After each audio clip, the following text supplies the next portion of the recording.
on a collectivement perdu une part de notre concentration avec nos nouvelles habitudes de travail, avec nos nouvelles habitudes de scroller sur notre téléphone. Skill Me Up. Bienvenue sur Skill Me Up, le podcast qui développe tes compétences et celles de tes équipes. Chaque semaine, avec mes invités, on décode les éléments clés d'une stratégie de formation pertinente et petit à petit, on t'aide à construire la tienne. Je suis Delphine Moncorgé et je t'invite à me suivre dans ce nouvel épisode. Bonne écoute! Cet épisode est soutenu par Dict AI, c'est l'application qui a changé mon approche des conférences, des réunions et même des entretiens. Elle permet de retranscrire intégralement les prises de parole, de les synthétiser sous forme de compte-rendu, mais aussi de les analyser en mode SWOT, carte mentale ou rapport personnalisé. Depuis que je l'ai découverte, j'en parle à tout le monde et je ne voulais pas manquer de t'en informer. Dict AI est disponible sur tous les stores, alors essaie-la et tu ne pourras plus t'en passer. Bonjour et bienvenue dans ce nouvel épisode de Skill Me Up. Aujourd'hui, j'accueille Judith Castro. Judith est formatrice, conférencière et autrice. Elle est également cofondatrice avec Lucille Roux de Symbolone et du BAM Lab. Bonjour Judith.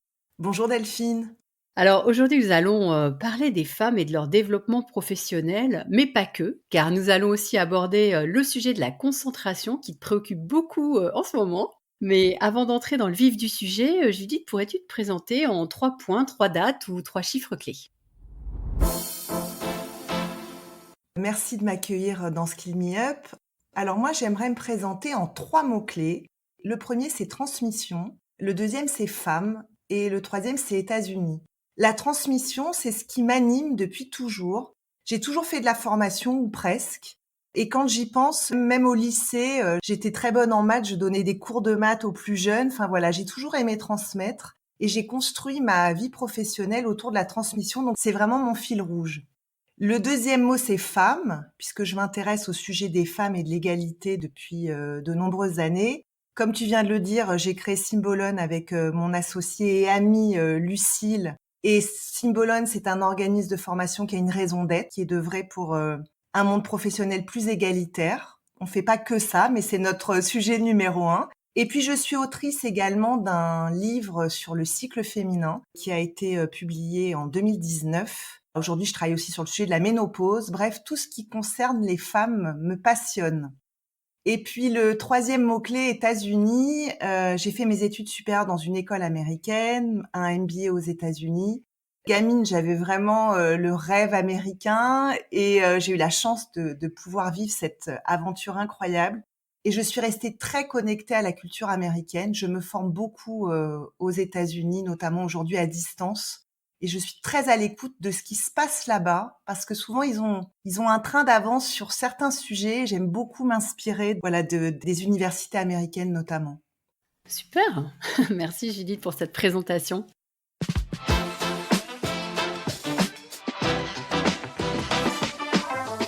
Donc, on l'a entendu, la question des femmes, c'est une thématique qui t'intéresse, qui te préoccupe. Et avec le BAM Lab, vous êtes spécialisé dans la confiance en soi, le succès au féminin. Est-ce que tu dirais que les femmes ont davantage besoin d'être accompagnées ? Alors oui, les femmes ont davantage besoin d'être accompagnées sur ces sujets. Avant, j'en avais absolument pas conscience. J'ai travaillé pendant 15 ans à l'APEC, l'Association pour l'emploi des cadres. Et j'ai eu un moment dans une de mes missions, j'ai eu à travailler sur le sujet de l'égalité entre les femmes et les hommes. Et comme c'est un sujet sur lequel, à l'époque, je n'avais encore jamais travaillé, j'ai lu énormément les études, énormément d'ouvrages féministes. Je crois que je me suis pris une grande claque à l'époque parce que moi, j'ai grandi en me disant qu'il y avait plus de sujets, que tout allait bien, qu'on était... je me sentais complètement l'égale de mes compagnons, de mon frère, des hommes que je côtoyais. Et en me plongeant finalement vraiment dans le sujet, j'ai vu que en fait on n'y était pas du tout. J'ai compris que j'avais été assez naïve sur ce sujet-là. Donc ça a été un premier déclencheur, voilà cette mission pour l'APEC. Et puis en creusant, en continuant à travailler et notamment avec Lucille, qui est elle coach professionnel pour les femmes, on a fait le constat qu'en fait, les femmes ont encore un sujet pour la plupart d'estime de soi, de confiance en soi, de légitimité. Et même des femmes extrêmement brillantes qui ont fait des études dans des grandes écoles, qui ont des grosses équipes, souvent, sur certains sujets, elles ne se sentent pas légitimes alors qu'elles sont incroyables. Et donc, on a vraiment pris le parti avec Lucille de créer des programmes avec un prisme féminin pour celles qui ont encore besoin de se développer sur ces sujets-là. Il y a quand même des mesures qui sont prises avec la loi Rixin. Tout à fait. Pour expliquer, c'est une loi qui va exiger des entreprises qu'elles atteignent d'ici le 1er mars 2026 un objectif de 30% de femmes dans les cadres dirigeants et dans les COMEX.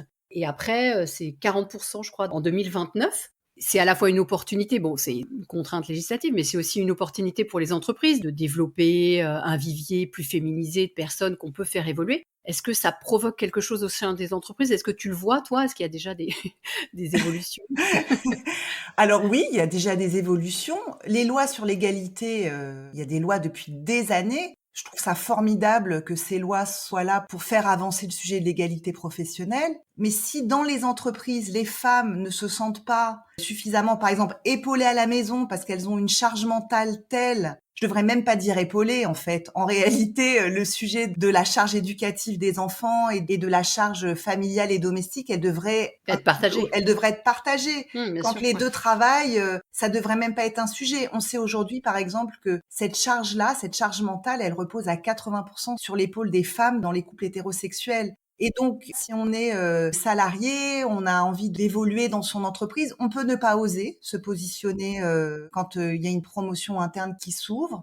Et puis, on peut aussi se dire, j'aimerais bien, mais avec tout ce que j'ai à gérer en parallèle à côté, je ne vais jamais y arriver. C'est le cas de nombreuses femmes. Et donc, travailler sur soi, sur le fait d'oser. Nous, on aime bien utiliser l'expression de jeter son sac à dos. Allez, je balance mon sac à dos de l'autre côté du mur et puis on verra après ce qui se passe. Ben voilà, de prendre des risques et puis peut-être aussi de réorganiser avec son compagnon, si on est en couple, la charge à la maison pour que ça soit plus égalitaire et pour pouvoir eh bien avoir davantage d'opportunités de réussir dans le monde professionnel. Et pour toi, ça réside en ça ou est-ce qu'il y a d'autres obstacles que les femmes rencontrent dans leur parcours vers le succès, dans ces environnements professionnels qui sont, plus on monte, majoritairement masculins? Alors évidemment, il y a d'autres obstacles. Ça serait extrêmement culpabilisant de faire reposer Oui. sur les femmes toute la charge justement de certaines barrières. Il y a encore beaucoup de stéréotypes de genre sur le fait que certaines femmes, pour certains postes, qu'elles soient moins qualifiées ou qu'elles vont moins y arriver, ou que si elles sont mamans, elles n'auront pas La disponibilité. la disponibilité, l'espace nécessaire et des biais souvent inconscients. Je pense à une femme qu'on a accompagnée il y a quelque temps qui est directrice commerciale dans l'industrie agroalimentaire d'une très belle boîte. Elle est assez jeune, elle est belle et elle nous raconte que régulièrement, quand elle arrive, si elle accompagne un des membres de son équipe en rendez-vous commercial et que cette personne est un homme et notamment si c'est un homme plus vieux qu'elle, il arrive qu'on ne la regarde même pas en pensant qu'elle est l'assistante de cet homme, alors qu'elle est sa directrice. Et ça lui demande toujours un effort supplémentaire par rapport à un homme et qui arriverait et qui de fait aurait une légitimité en tant que directeur commercial. Et alors donc tu formes et tu accompagnes des femmes vers cette confiance, développer cette confiance en soi, etc. Quel type de transformation tu as observé chez ces femmes et d'ailleurs combien de temps ça prend avant de pouvoir observer des transformations? La particularité de tout ce qu'on propose, c'est du passage à l'action. Nous, on aime beaucoup dire au sein de Symbolone, et moi je le dis tout le temps dans ma vie de formatrice, c'est que la théorie sans passage à l'action, c'est du blabla. Notamment quand on travaille sur ces sujets de développement, de confiance en soi, estime de soi. Si je comprends des concepts, c'est déjà génial. Mais si derrière, je n'en fais rien, si je ne passe pas à l'action, déjà pour ancrer mes apprentissages et pour mettre concrètement en mouvement ce que je viens de comprendre, et ben en fait, c'est comme si je lisais un super bouquin de développement personnel, que je le rangeais dans mon armoire et que je me disais ah ouais, c'était hyper intéressant. Mais au final, rien. Et donc, avec ce parcours, on propose à nos apprenantes de réaliser des challenges chaque semaine en lien avec le sujet qu'elles ont travaillé. Et cette mise en mouvement, c'est ça qui va vraiment offrir aux femmes l'opportunité de se développer. Et c'est là que l'on voit des résultats extrêmement concrets. Donc, pour répondre à ta question, le parcours du BAM Lab, il s'étale sur 3 mois, à raison à peu près de 2 heures de travail par semaine. Et on commence à voir des premières transformations Je dirais au bout de 4-5 semaines. Au D'accord. bout de 4-5 semaines, on voit nos apprenantes qui osent davantage, qui certaines changent de posture physique. On en voit certaines qui osent davantage dans le groupe s'exprimer. On voit les choses se mettre en place au fil des semaines. Et le résultat, c'est que au bout de 3 mois, eh bien, certaines ont osé aller demander une augmentation, ont osé se positionner en interne. Et on a eu de très beaux résultats, même avant la fin des 3 mois, où certaines ont été même promues en interne dans leur entreprise.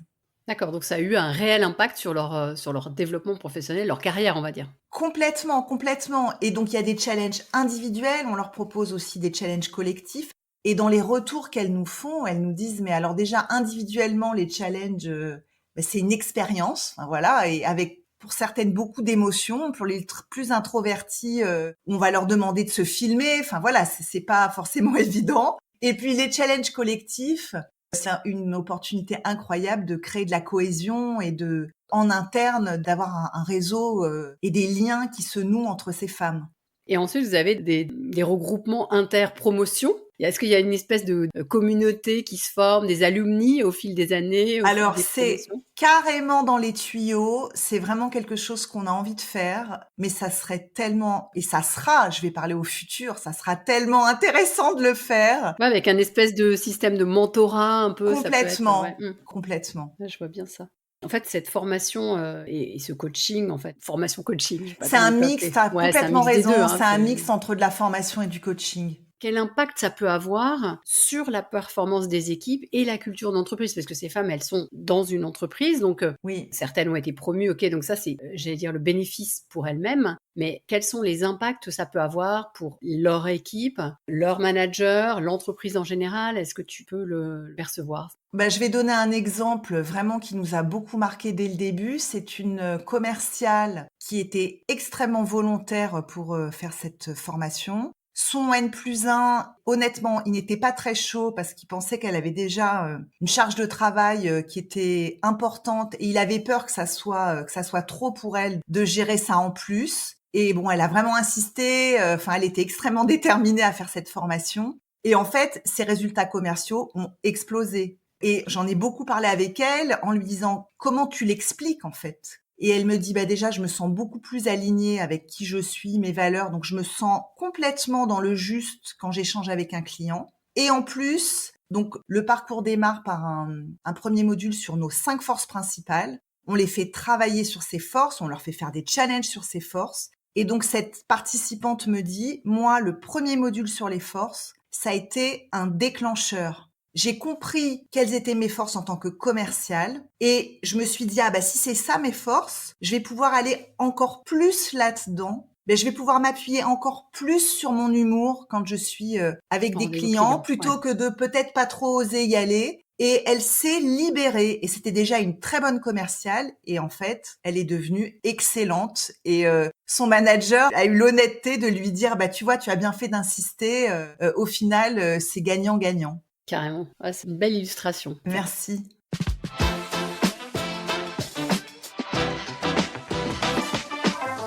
Ah, Judith, en préparant cet épisode, tu m'as communiqué un chiffre qui m'a inquiétée. Tu m'as dit un cadre sur 2 est interrompu toutes les 2 minutes. Moi, je trouve ça affolant. Et du coup, puisqu'on aborde la partie concentration, et quelles conséquences observes-tu donc sur la productivité des collaborateurs face à ces interruptions, ce manque de concentration qui du coup, on l'observe partout, mais en entreprise particulièrement, ça devient inquiétant. Alors moi, je vais te poser une question, Delphine, et je la pose vraiment aussi à tous les auditeurs et auditrices qui nous écoutent.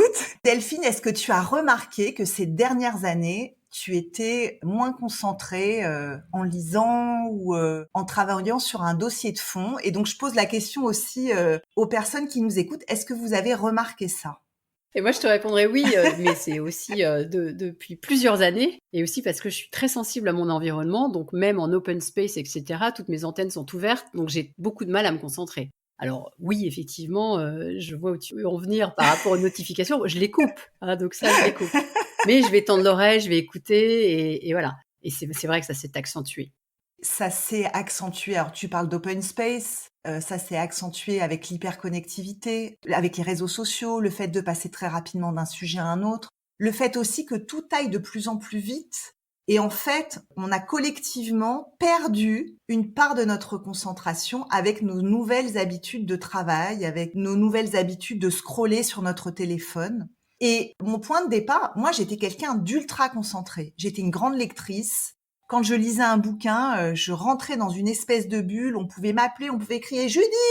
Je n'entendais rien. J'étais complètement happée dans la lecture ou quand je travaillais sur un dossier de fond. Au fil des années, ça s'est étiolé et je m'en suis pas tout de suite rendu compte. Tu sais, ça me fait penser à cette histoire de la grenouille que l'on met, qui cuit tout doucement dans sa marmite et qui finalement n'a pas le réflexe de s'enfuir parce qu'elle ne se rend pas compte qu'on est en train de la cuire à feu doux. Et en fait, pour moi, ça s'est installé de cette même manière, doucement mais sûrement, jusqu'à ce qu'un jour, je réalise qu'en fait, j'avais perdu cette concentration absolue sur laquelle je pouvais m'appuyer vraiment depuis que j'étais enfant, en fait. Et je me suis dit, bon là, c'est un sujet qui me touche moi, mais en fait, c'est un sujet qui touche tout le monde. Et pour en avoir discuté avec beaucoup de personnes autour de moi, oui, ça nous touche tous et toutes. On a perdu en cette capacité de concentration. Et le fait de zapper, de passer d'un sujet à l'autre, d'aller de plus en plus vite, eh bien, ça dessert notre concentration.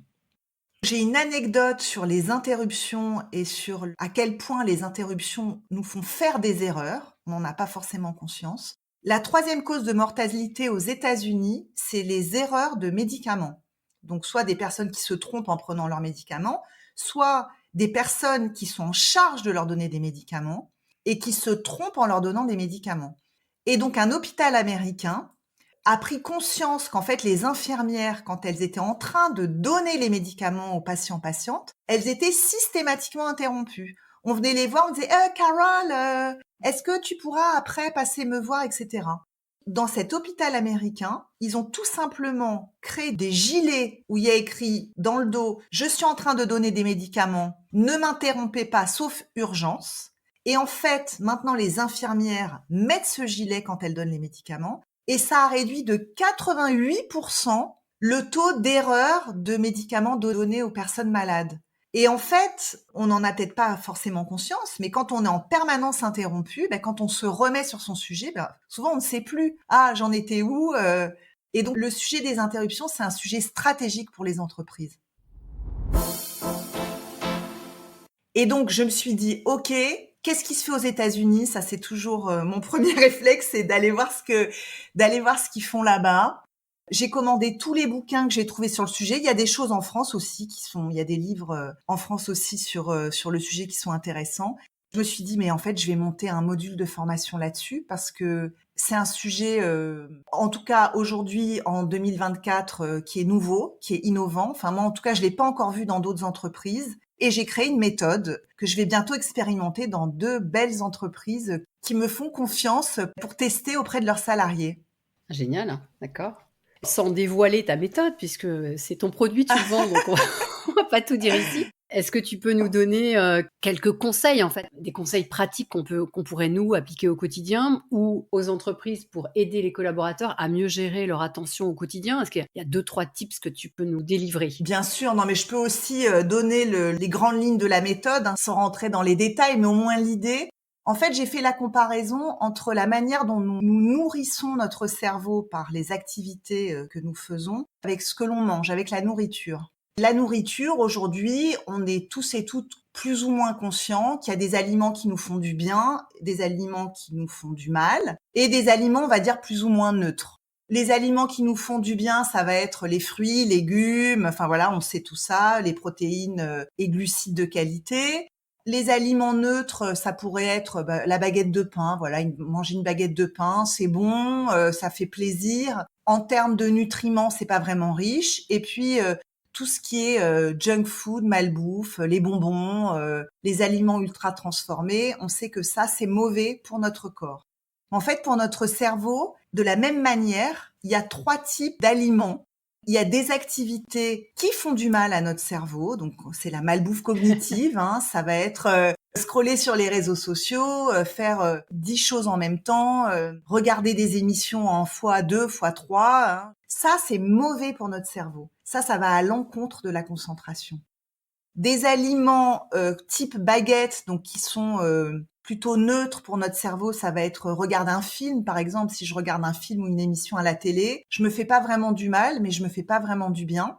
Et puis, les aliments qu'on pourrait comparer avec les fruits et légumes, eh bien, ça va être tout ce qui va nous permettre de renforcer notre concentration. Et là, ça va être, eh bien, lire, travailler, mais en ne faisant qu'une chose en même temps, sans être interrompu, faire du sport, mais ça peut être aussi jardiner, cuisiner, mais être complètement dans ce que je fais et être concentré dans mon activité. Et en fait, on sait aujourd'hui que plus on va utiliser donc de nourriture concentration, et plus eh bien on va renforcer notre capacité à être concentré et à ne pas nous interrompre tout seul, parce qu'en fait, les interrupteurs ne sont pas externes, ils sont bien internes. C'est clair. Et en fait, aujourd'hui, le problème numéro 1, c'est les déclencheurs internes. C'est ce qui va déclencher une interruption à l'intérieur de nous. Ouais, d'ailleurs, moi, je le vois souvent en discutant, on se dit: «Ah bah tiens, ça me fait penser à ça, tiens, je vais vérifier sur mon téléphone». Du coup, bah, sur le téléphone, il y a 2-3 notifs qui sont arrivés entre-temps, on passe dessus et puis au final, bon, on oublie pourquoi on avait pris le téléphone, on répond même plus à la question et voilà, Exactement. c'est un truc de fou. D'ailleurs, j'ai un petit truc à Oui. proposer, je mets mon téléphone dans une autre pièce quand je veux être sûre de ne pas y toucher. Le mettre en mode avion à côté de moi, ça ne suffit pas, je le mets carrément dans une autre pièce qui fait que ça m'oblige à bouger et cetera et donc je réévalue la nécessité d'aller l'attraper et éventuellement être happée à aller, consulter le reste des notifs, quoi. Complètement. Et alors, tu sais, moi, l'image que j'utilise, c'est imagine que ton téléphone, c'est un paquet de bonbons que tu adores. Il est toujours à proximité et en fait, la tentation est trop grande. Donc, dans la formation, cette bonne pratique que tu donnes, et je te remercie de la partager, elle fait vraiment partie des tips faciles à mettre en application et vraiment à la portée de tous et toutes. Et moi, ce que je recommande aussi, c'est de se racheter une montre. Moi, je me suis rendu compte du piège de juste vouloir regarder l'heure sur mon téléphone. Donc, avant de me racheter une montre, je me disais, tiens, quelle heure il est? Je prenais mon téléphone et en fait, je regardais absolument pas l'heure. Je voyais que j'avais 3 notifications et je partais je perdais toute notion du temps et puis je reposais mon téléphone et en fait, je ne savais toujours pas l'heure qu'il était. Donc, en fait, juste de se racheter une montre, alors de préférence pas connectée, hein, parce que sinon c'est le même problème en pire, et de se dire, mais en fait, quand j'ai envie de regarder l'heure, je vais juste regarder ma montre. Voilà. Et il y a plein de bonnes pratiques, des choses très simples à mettre en place, comme par exemple réorganiser ses applis sur son téléphone. On sait aujourd'hui que certaines applis vont nous aspirer, on les range. Et là, il y a des techniques de rangement pour optimiser en fait l'utilisation de son téléphone. Bon, bah, très bien, ça donne envie d'aller, suivre cette formation pour en avoir plus en tout cas. Merci. Pour terminer, quelle méthode pédagogique tu as prévue pour capter l'attention justement de tes apprenants? Ah, j'adore que tu me poses cette question. Alors tout d'abord, je vais leur faire expérimenter. Je vais les mettre dans des situations, mais là j'en dis vraiment pas plus parce que faut que ça soit la Ouais, faut pas surprise dévoiler. Ouais, carrément. pour Ouais, les ouais. participants et participantes. Mais je vais les faire vivre certaines expériences qui se rapprochent finalement de ce que l'on vit au quotidien, notamment avec les interruptions, mais pas que, pour ressentir vraiment et au niveau émotionnel, comprendre ce qui se passe dans notre cerveau quand on vit tout ça. Donc l'expérimentation, ça c'est pour moi quelque chose qui est toujours extrêmement important. Et l'objectif qui va être le fil rouge de la formation, c'est qu'à l'issue de ce module, chacune reparte avec son propre plan d'action. Et donc le plan d'action va se construire au fil du module parce que tu as donné un exemple de bonnes pratiques. Il y a des bonnes pratiques qui vont plaire à certains, certaines et pas à d'autres. L'idée, c'est qu'on puisse faire son marché, en fait, en disant, bah tiens, moi, ranger mon téléphone avec les applis, ça, je retiens cette idée. M'acheter une montre, j'en ai pas du tout envie, mais du coup, je vais faire autre chose à la place. Et donc, ça va être engageant parce que on est en construction de ce plan d'action. Bah, j'ai hâte d'en savoir plus et surtout d'avoir tes retours quand tu l'auras déployé pour connaître les feedbacks des apprenants. Ça va être intéressant à suivre. Merci Delphine.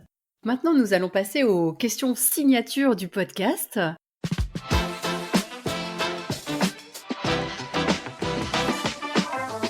Judith, la première question que je voudrais te poser, c'est comment fais-tu ta veille? Alors j'ai bien compris qu'il y avait un côté américain, mais plus comment fais-tu ta veille?